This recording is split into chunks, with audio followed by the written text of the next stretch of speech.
Harmful rays से हमारी सुरक्षा करता है।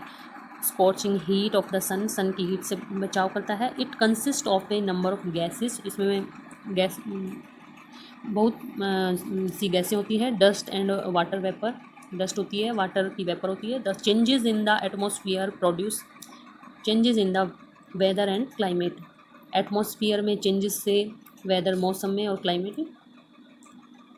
जलवायु में परिवर्तन होते हैं, चेंजेस आते हैं।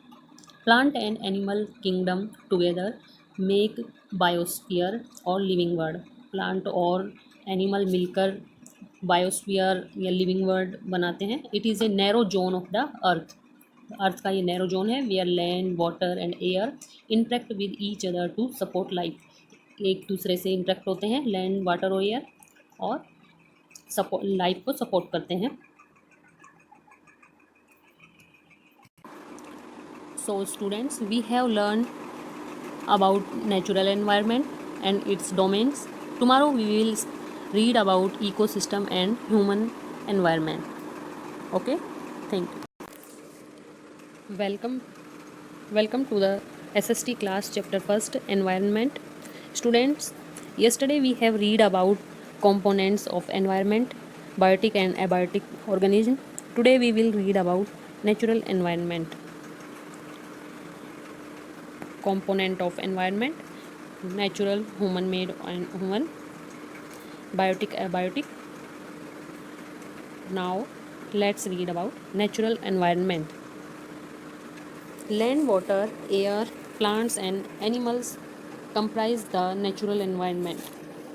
पानी, धरती, हवा और पौधे, पशु मिलकर नेचुरल एनवायरनमेंट बनाते हैं. You are familiar with the meaning of lithosphere, lithosphere, hydrosphere, atmosphere and biosphere from your previous class में तुम इनके बारे में पढ़ चुके हो. Lithosphere is a rigid rocky outer layer of the earth. Lithosphere is the solid crust or hard top layer of the earth. ये धरती की जो हार्ड लेयर, टॉप लेयर होती है वो होती है. It is made up the rocks and minerals and cover by a thin layer of soil.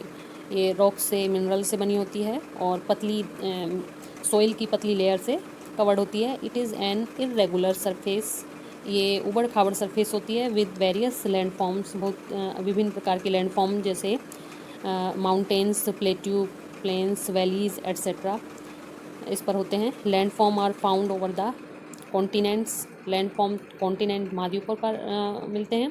And also on the ocean floor, और ओशंस के फ्लोर पर भी, समुद्र के फ्लोर पर भी होते हैं. Lithosphere is the domain that provide us forest. Lithosphere वह क्षेत्र है जिस पर फॉरेस्ट होते हैं. ग्रास लैंड फॉर ग्रेजिंग के लिए, चरने के लिए ग्रास लैंड होते हैं. लैंड फॉर एग्रीकल्चर, खेती के लिए ज़मीन होती है. एंड ह्यूमन सेटलमेंट, और मानवों के लिए बसने के लिए, रहने के लिए.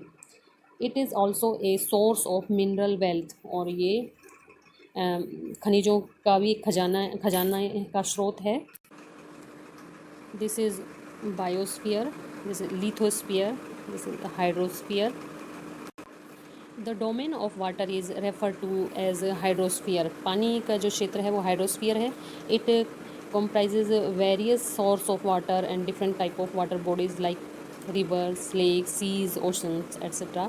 और ये विभिन्न प्रकार के सोर्स, जैसे पानी के सोर्स, अलग अलग तरह के वाटर बॉडीज़ जैसे नदियाँ, झीलें, समुद्र, महासागर, इनसे बना होता है. It is essential for all living organism, और ये सभी जीवित प्राणियों के लिए ज़रूरी है.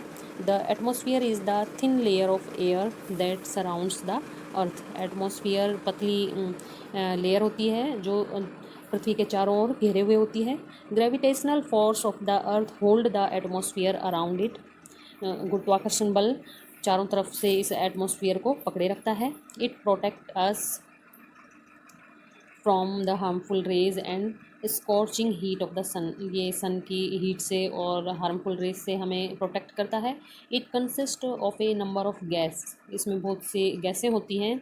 डस्ट, वाटर वेपर और ये सब होते हैं. The changes in the atmosphere produce changes in the weather and climate.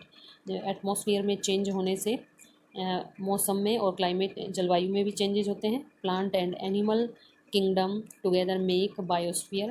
Plant पौधे और पशुओं को मिला करके बायोस्फीयर होता है।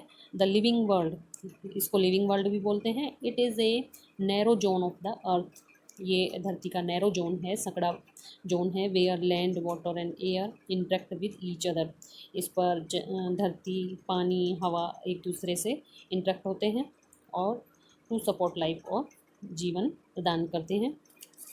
So students, we have learned about natural environment and its domains.